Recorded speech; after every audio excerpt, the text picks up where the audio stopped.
ಹಿಂದಿನ ಭಾಗದಲ್ಲಿ ಕೀರ್ತನ್ ತನ್ನ ತಂದೆ ತಾಯಿ ಕಷ್ಟಪಟ್ಟು ಅವನ್ನ ಓದಿಸ್ತಿದ್ದಾರೆ ಅನ್ನೋ ಕಾರಣಕ್ಕೆ ಎಷ್ಟೇ ಅವಮಾನ ಆದ್ರೂ ಅದನ್ನೆಲ್ಲ ತಡ್ಕೊಂಡು ಓದಿನ ಕಡೆ ಗಮನ ಕೊಡ್ತಾನೆ. ಅಂತೂ ಇಂತೂ ಸುರಕ್ಷಾ ಮತ್ತೆ ಕೀರ್ತನ್ ಇಬ್ರದು ಮೊದಲನೇ ವರ್ಷದ ಇಂಜಿನಿಯರಿಂಗ್ ಕಂಪ್ಲೀಟ್ ಆಗುತ್ತೆ. ಮೊದಲನೇ ವರ್ಷದ ಇಂಜಿನಿಯರಿಂಗ್ ಅಲ್ಲಿ ಯಾರು ಫಸ್ಟ್ ರ್ಯಾಂಕ್ ಬಂದಿರ್ತಾರೋ ಅವರಿಗೆ ಡೊನೇಷನ್ ತಗೊಳ್ದೇನೆ ಎಲ್ಲ ಫೆಸಿಲಿಟೀಸ್ಗಳನ್ನ ಕೊಡ್ತೀವಿ ಅಂತ ಕಾಲೇಜ್ ಕಡೆಯಿಂದ ಅನೌನ್ಸ್ ಕೂಡ ಆಗಿರತ್ತೆ. ಸುರಕ್ಷಾ ಇಡೀ ಕಾಲೇಜಲ್ಲಿ ತಾನೇ ಫಸ್ಟ್ ರ್ಯಾಂಕ್ ಬರ್ತೀನಿ, ಇನ್ಮೇಲಿಂದ ನನಗೆ ಡೊನೇಷನ್ ಕಟ್ಟೋದೇ ಬೇಡ ಅಂತ ತನ್ನ ತಂದೆ ಹತ್ರ ಮಾತಾಡಿರ್ತಾಳೆ. ಅವಳು ಅಂದ್ಕೊಂಡಿರೋ ಹಾಗೆ ಕಾಲೇಜಿಗೆ ಅವಳೇ ಫಸ್ಟ್ ರ್ಯಾಂಕ್ ಬರ್ತಾಳ. ಮುಂದೆ ಏನಾಗುತ್ತೆ ಸ್ಟೋರಿ ಅನ್ನೋದನ್ನೆಲ್ಲ ಇವತ್ತಿನ ಎಪಿಸೋಡ್ನಲ್ಲಿ ನೋಡೋಣ. ನೋಡೋದಕ್ಕಿಂತ ಮೊದಲು ಯಾರ್ಯಾರು ನಮ್ಮ ಯೂಟ್ಯೂಬ್ ಚಾನಲ್ನ ಸಬ್ಸ್ಕ್ರೈಬ್ ಮಾಡ್ಕೊಂಡಿಲ್ವೋ ದಯವಿಟ್ಟು ಸಬ್ಸ್ಕ್ರೈಬ್ ಮಾಡ್ಕೊಳ್ಳಿ. ಹಾಗೆ ಈ ವಿಡಿಯೋಗೊಂದು ಲೈಕ್ ಮಾಡಿ. ಓಹೋ ಪಿಂಕಿ ನೋಡೆ, ನಮ್ಮನೆ ಕೆಲಸದವನು ಕಾಲೇಜ್ವರೆಗೂ ಬಂದ್ಬಿಟ್ಟಿದ್ದಾನೆ. ಇವತ್ತು ರಿಸಲ್ಟ್ನ ಸರ್ರೆ ಬಂದು ಹೇಳ್ತೀನಿ ಅಂತ ಹೇಳಿದ್ರಲ್ವಾ. ಫಸ್ಟ್ ರ್ಯಾಂಕ್ ಬರೋರು ಯಾರಿದಾರೋ ಅವ್ರಿಗೆ ಕಾಲೇಜ್ ಕಡೆಯಿಂದ ಫ್ರೀಯಾಗಿ ಎಲ್ಲ ಫೆಸಿಲಿಟೀಸ್ ಕೊಡ್ತೀವಿ ಅಂತ ಹೇಳಿದ್ರಲ್ಲ, ಅದನ್ನ ಕೇಳಿಸ್ಕೊಂಡು ಹೋಗೋಣ ಅಂತ ಬಂದಿದ್ದಾನೆ ಅನ್ಸುತ್ತೆ. ಹೌದು ಕಣೆ, ಹೌದು ಸುರು. ಅಲ್ಲ, ಈ ಕಾಲೇಜಲ್ಲಿ ಅವನು ಫಸ್ಟ್ ರ್ಯಾಂಕ್ ಬರೋದಾ, ಕಾಲೇಜ್ ಫೆಸಿಲಿಟೀಸ್ಗಳನ್ನ ತಗೊಳ್ಳೋದಾ, ಇದೆಲ್ಲ ಅವನಿಗೆ ಬರೀ ಕನ್ಸಷ್ಟೆ. ಯಾವತ್ತೂ ಆ ಕನ್ಸೆಲ್ಲ ಅವನಿಗೆ ಕೈಗೆಟ್ಕಲ್ಲ ಕಣೆ. ಈ ಕಾಲೇಜಲ್ಲಿ ಅದು ಫಸ್ಟ್ ಇಯರ್ನಲ್ಲಿ ನಿನಗಿಂತ ಚೆನ್ನಾಗಿ ಯಾರು ತಾನೇ ಓದ್ತಾರೆ? ನೀನಿರುವಾಗ ಆ ಚಾನ್ಸ್ ಬೇರೆ ಯಾರಿಗಾದ್ರೂ ಸಿಗೋದಕ್ಕೆ ಚಾನ್ಸೇ ಇಲ್ಲ ಕಣೆ. ಆದ್ರೆ ಇವನು ನಿನ್ ಸಂಭ್ರಮನ ನೋಡಿ ಅವನು ಸ್ವಲ್ಪ ಹೊಟ್ಟೆ ಉರ್ಸ್ಕೊಳ್ಳೋದಕ್ಕೆ ಬಂದಿದ್ದಾನೆ ಅನ್ಸುತ್ತೆ. ಕರೆಕ್ಟಾಗಿ ಹೇಳ್ದೆ ನೋಡು. ಏಯ್ ಕೂಲಿ, ಏನ್ ಅಲ್ಲೇ ನಿಂತಿದ್ಯಾ? ಬಂದ್ ಕುತ್ಕೋ. ಇನ್ಮೇಲೆ ಸರ್ ಬರೋ ಟೈಮ್ ಆಯ್ತು, ನನ್ನನ್ನ ಹೊಗಳೋ ಟೈಮು ಆಯ್ತು. ನೋಡ್ಬಿಟ್ಟು ಸ್ವಲ್ಪ ಖುಷಿ ಪಡು. ನೀನೊಳ್ಳೆ, ಅವ್ನ್ ಖುಷಿ ಪಡ್ಲೇಬೇಕು ಕಣೆ. ಎಷ್ಟೇ ಹೊಟ್ಟೆ ಹೊರ್ಕೊಂಡ್ರು ಬೇಜಾರ್ ಮಾಡ್ಕೊಂಡ್ರು ಅದನ್ನ ಕೇಳೋರು ಯಾರು? ಅಕಸ್ಮಾತ್ ನಿನ್ ಮೇಲೆ ಕೋಪ ಮಾಡ್ಕೊಳ್ಳೋ ರೈಟ್ಸ್ ಯಾರು ಇದ್ಯಾ? ಅದು ಇಲ್ಲ. ಹೇಗಿದ್ರು ಅವ್ನ್ ನಿಮ್ಮನೆ ಕೂಲಿ ಕೆಲಸ ಮಾಡೋರ್ ಮಗ. ಹಾಗಿರುವಾಗ ಅವ್ನ್ ಏನ್ ಮಾಡಿದ್ರು ಯೂಸೇ ಇಲ್ಲ. ನಿನ್ ಕಾಲ್ ಕೆಳಗೆ ಇರ್ಬೇಕು. ಹಾಯ್ ಗರ್ಲ್ಸ್, ಏನು ಡೀಪ್ ಆಗಿ ಡಿಸ್ಕಸ್ ಮಾಡ್ತಾ ಇದ್ದೀರಾ? ಏನ್ ವಿಷಯ? ಅದೇನಿಲ್ಲ ಮನೋಜ್, ಸುಮ್ನೆ ಹೀಗೆ ಕಾಮಿಡಿಯಾಗಿ ಮಾತಾಡ್ತಾ ಇದ್ವಿ. ಹೇಗೂ ಸುರಕ್ಷನ್ ಮನೆ ಕೂಲಿ ಕೆಲಸದವನು ಇಲ್ಲಿವರೆಗೂ ಬಂದಿದ್ದಾನೆ, ಅವಳ ಬಾಡಿ ಗಾರ್ಡ್ ತರ.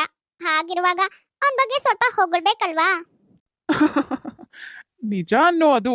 ಅಲ್ಲ, ಸುರಕ್ಷನ್ ಲೆವೆಲ್ಗೆ ಇವನಂತೂ ಬೆಳೆಯೋದಕ್ಕೆ ಸಾಧ್ಯನೇ ಇಲ್ಲ. ಅವಳು ಕಾಲ್ ಕೆಳಗೆ ಇರಬೇಕು. ಅವಳಿರೋ ಬ್ಯೂಟಿಗೆ, ಅವಳು ಓದೋದಕ್ಕೆ. ಬಿಡು, ಇವನು ಹತ್ರ ಹೋಗೋದಕ್ಕೂ ಆಗಲ್ಲ. Hi, good morning students. ನಿಮಗೆಲ್ಲ ಗೊತ್ತು ತಾನೆ, ನಮ್ಮ ಕಾಲೇಜಲ್ಲಿ ಫಸ್ಟ್ ಇಯರ್ನಲ್ಲಿ ಯಾರು ಫಸ್ಟ್ ರ್ಯಾಂಕ್ ಬರ್ತಾರೋ ಅವರಿಗೆ ಯಾವುದೇ ಫೀಸ್ ಇಲ್ದೇನೆ ಕಾಲೇಜ್ ಫೆಸಿಲಿಟಿಗಳನ್ನು ಎಲ್ಲಾನು ಸಪ್ಲೈ ಮಾಡ್ತೀವಿ. ಅದು ಅನೌನ್ಸ್ಮೆಂಟು ನೀವು ಕಾಲೇಜಿಗೆ ಜಾಯ್ನ್ ಆಗಿ ಫಸ್ಟ್ ಕ್ಲಾಸಲ್ಲೇ ಹೇಳಿರ್ತಾರೆ. ನೆನ್ಪಿದ್ಯಾ ಎಲ್ರಿಗೂ? ಹಾ ಸರ್, ನಮ್ಗೆಲ್ಲರಿಗೂ ನೆನಪಿದೆ.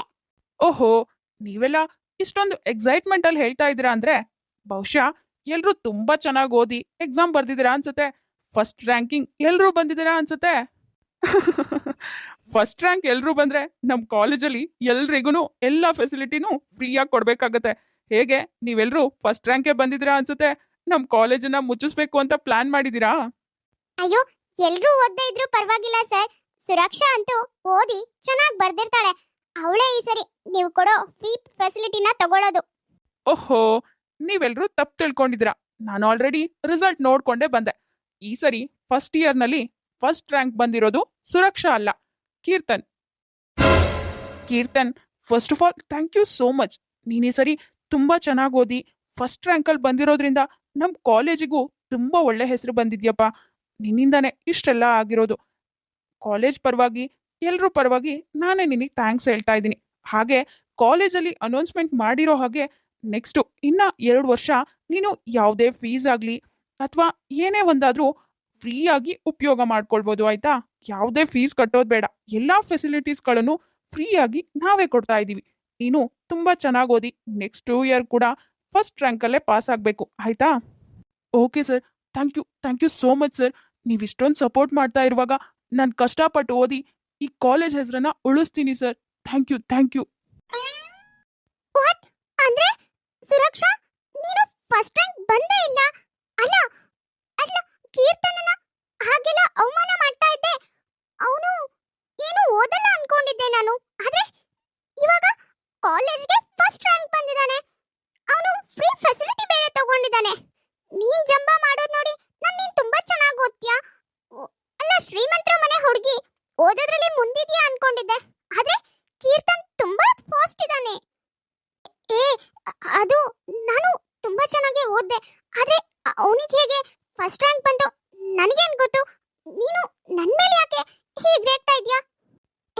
ಸುರಕ್ಷಾ, ನಾನೇನೋ ನೀನ್ ತುಂಬಾ ಚೆನ್ನಾಗಿ ಓದ್ತೀಯ, ನೀನ್ ಮಾತಾಡೋದೆಲ್ಲ ನೋಡಿ ತುಂಬಾ ಇಂಟೆಲಿಜೆಂಟ್ ಇದೆಯಾ ಅನ್ಕೊಂಡೆ.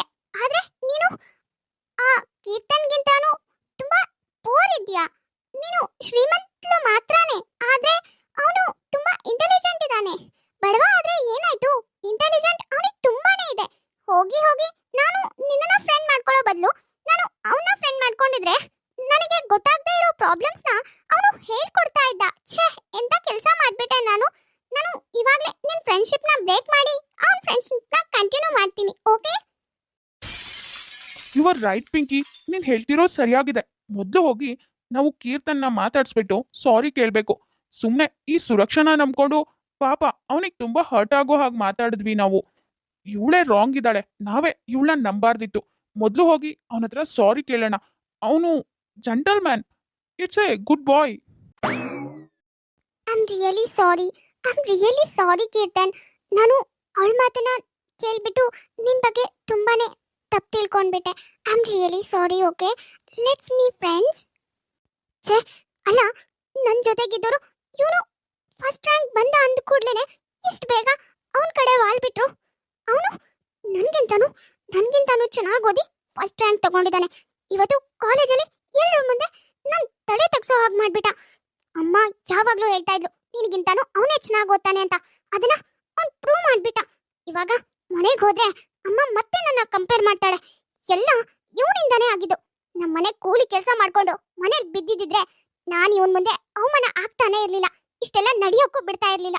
ಆದ್ರೆ ಇವನು ನಮ್ಮ ಮನೇಲಿ ಕೂಲಿ ಕೆಲಸ ಮಾಡ್ಕೊಂಡು ಬೀಳೋದ್ ಬಿಟ್ಟು ಇಲ್ಲಿವರೆಗೂ ಬಂದು ಈ ಕಾಲೇಜಲ್ಲಿ ಎಲ್ಲ ಫ್ರೀ ಫೆಸಿಲಿಟಿನ ತಗೊಂಡ.